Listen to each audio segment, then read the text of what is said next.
सही बुखारी हदीस नंबर 25।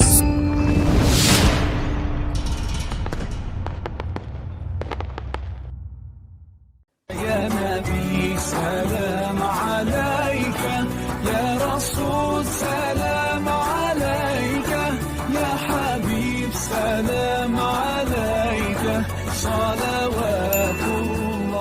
अल्लाह सल्लल्लाहु अलैहि वसल्लम ने फरमाया, मुझे अल्लाह की तरफ से हुक्म दिया गया है कि लोगों से जंग करूं उस वक्त तक कि वो इस बात का इकरार कर लें कि अल्लाह के सिवा कोई माबूद नहीं है, और ये कि मोहम्मद सल्लल्लाहु अलैहि वसल्लम अल्लाह के सच्चे रसूल हैं, और नमाज अदा करने लगें और ज़कात दें। जिस वक्त वो ये करने लगेंगे तो मुझसे अपने जानो माल को महफूज कर लेंगे सिवाय इस्लाम के हक़ के। रहा उनके दिल का हाल तो उनका हिसाब अल्लाह के ज़िम्मे है। सही बुखारी हदीस नंबर 25।